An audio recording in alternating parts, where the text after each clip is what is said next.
I am sure that we need to expand this effort in the future.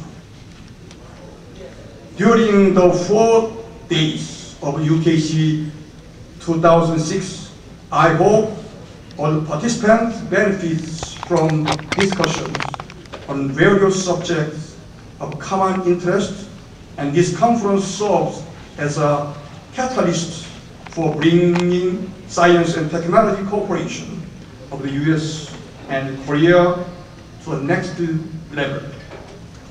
Distinguished participants, ladies and gentlemen, I believe the conference is more remarkable with significant presence of scientists and engineers from Korea and the US, which I hope will play a productive role in the collaboration across the full range of scientific disciplines. Once again, I'd like to extend my thanks to President Sung-Kwon and the members of Korean American Scientists and Engineers Association and concerned staff for their dedication and hard work in organizing this conference. I wish you successful discussions and a fruitful conference. Thank you very much.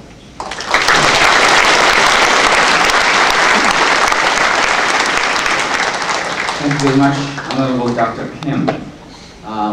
As I mentioned before, the UKC, this year's UKC is quite successful, and it couldn't be possible without having great sponsors. So I'd like to take some moment to recognize some of the sponsors.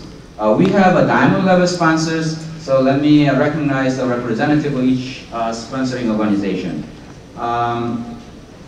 The POSCO and the LG. I think the Dr. Lee Byung-Kwon is the Senior VP here. Is he here?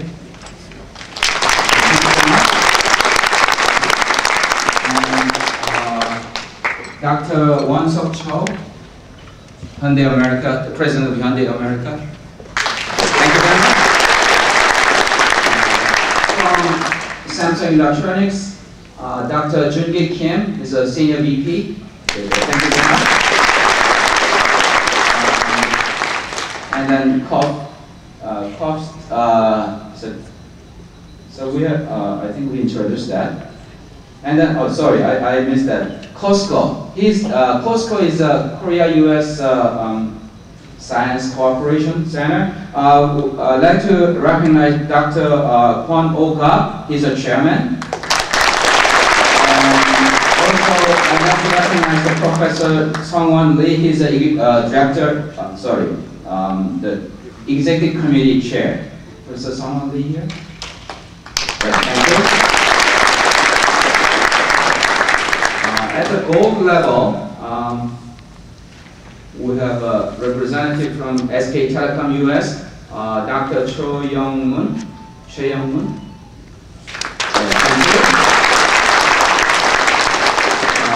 There are several silver level sponsors. The first is Dr. Ki-hyuk Kim. He's the president of Teaneck.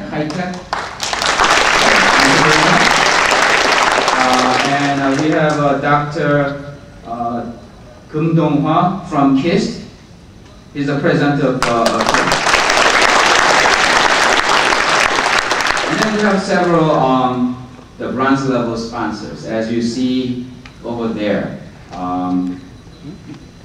Korea Aerospace Research Institute, WK Construction, US Air Force Office of Scientific Research, and Lee and Rowe Incorporation, and Korea Telecom, Hyosung, Korea Electric Power Corporation, Korea Institute of Energy Research, ExxonMobil, sorry I couldn't follow that here, the Global Network of Korea Scientists and Engineers, Hanwha, Jail Industry, Korea Institute of Machinery and Materials.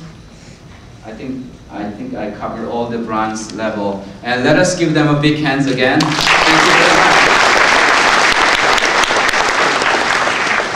I have two announcements. Right after this, we're going to have a lunch. The lunch is prepared and as a buffet.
Please be seated. We want to begin the plenary session this afternoon. My name is Sung-Kwon, Executive Director of KSDA. This afternoon we have three outstanding speakers. I'm sure you will have many questions after each speech, so please hold them until after all presentations are completed. The first speaker will be the Honorable Dr. Sung-Kwon. Dr. Sung is a congressman of the National Assembly of the Republic of Korea. She currently serves as a member of the Assembly Committee on Science, Technology, Information, and Communication. He obtained a bachelor's degree from the Seoul National University in Metallurgical Engineering. He obtained his master's degree from the Wayne State University, and also a PhD degree from Drexel University in Philadelphia. After obtaining his doctoral degree, he worked for the Ford Motor Company as an engineering staff. Then he returned to Korea and became the president of the Korea Institute of Machinery and Materials, KIMM. He also served as a professor at Korea University before being elected to the Korea National Assembly. This afternoon, he will speak on a new approach to international cooperation and legislative proposals by 한나라당. As you know, 한나라당 is a key party of Korea. Please join me in welcoming Honorable Dr. Sung-Kwon.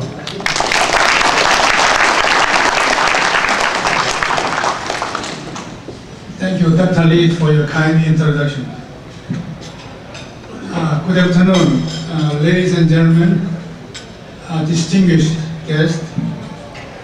It is now my third attendance to this United States and Korea conference. First of all, again, it's my great pleasure and honor to be among the distinguished speakers here at the UKC 2006. And I must first thank to President Sung-Kwon and the organizing committee for inviting me to this wonderful event. Thank you very much. Naturally, the role of Korean scientists here in the state is of great importance to facilitate international cooperation. Korea depends on you more than ever to aid in the transformation of Korea to become a true global leader of science and technology. Each and every one of you in the audience represent the leader of the global community of Korean scientists and are the most valuable assets to Korea's future development. Just have decreased by 33% in the past decade, while those of China has increased by 140%. Japan is rebuilding its economy on a solid foundation of intellectual property rights.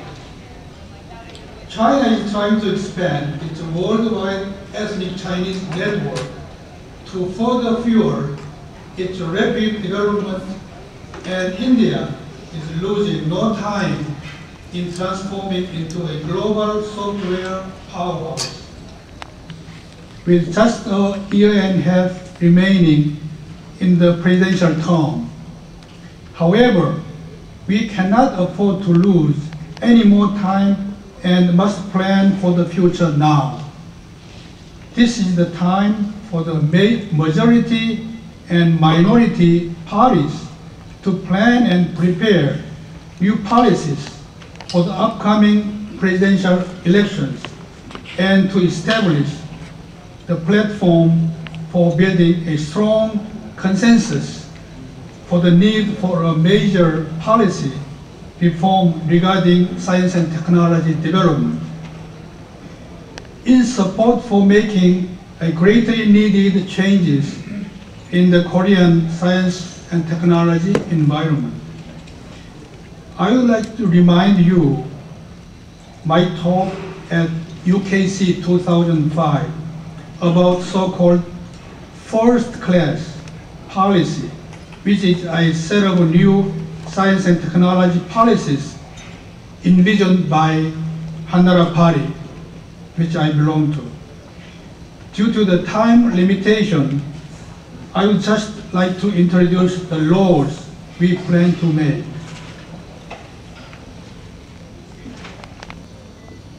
You know the Hoam Prize, the most prestigious of its kind in Korea, awarded by Samsung Group. Among the total 48 Hoam Prize winners in science, engineering, and medicine, those three categories, 30 of them, 30 out of 48, are Korean scientists working abroad, mainly in the States, and over 200,000 US dollars were awarded to each individual since last year. This is enough evidence that we believe you are the dream and hope of Korea. Korea will always stand behind you, and you hope for the growth and success of Korea. I look forward to the successful conclusion of UKC 2006 and wish to congratulate President Sung-Kwon and other staffs for their dedication and service. I wish success for each and every one of you and your family as well. Thank you for your attention.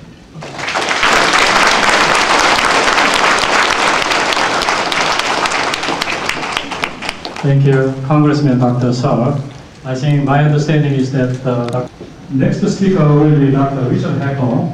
Dr. Hacker is a professor emeritus in the Department of Metallurgical and Materials Engineering at the Michigan Technological University. He obtained all 3 degrees, bachelor's, master's, and PhD from the Carnegie Mellon University. After obtaining his PhD degree in 1959, he worked for DuPont Company for 4 years.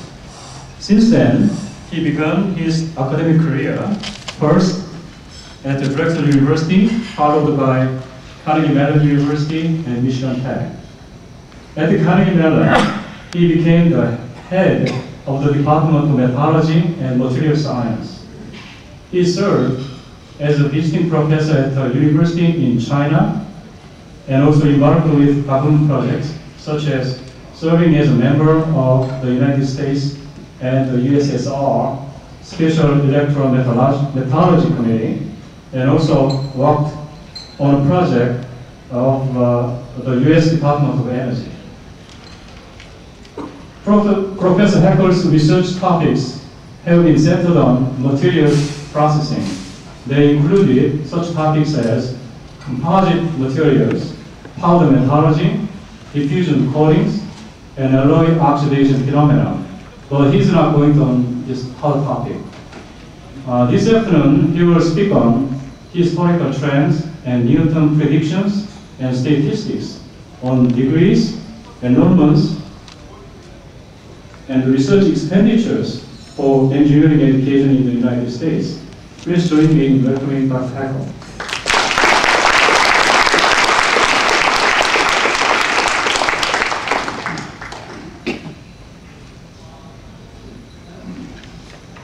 Thank you, Dr. Lee, for a very warm and friendly introduction. I'd also like to thank the conference committee for inviting me. As you might suspect, this is the first I've been to a conference like this, and I find it absolutely wonderful. Thank you very much.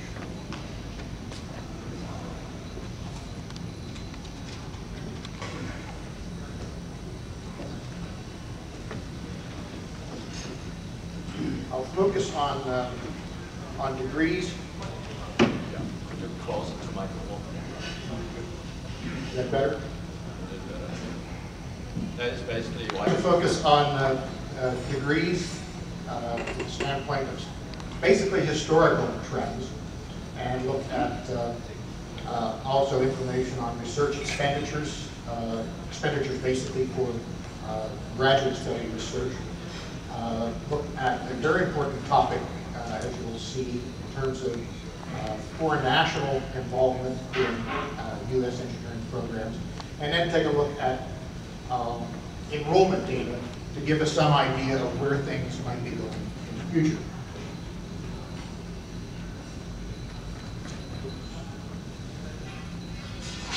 I have to apologize for the fact that the curves are a bit fuzzy, and so are the data points, and but this is simply an indication of how much more work Microsoft has to do with Apple in order to get PowerPoint to work on both program bases.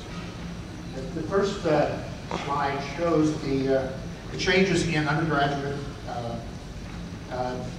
degrees awarded over the past 4 decades or so. If you look at the curves, you'll see that there are 2 curves that are going up rather rapidly, and the others are relatively constant. The situation for the United States is that I believe in academic year 04-05, the one for which we have today's data, we've reached the maximum, and from this point on there will be a slow decline. Look at the situation regarding foreign nationals. You'll see that the growth in foreign nationals in terms of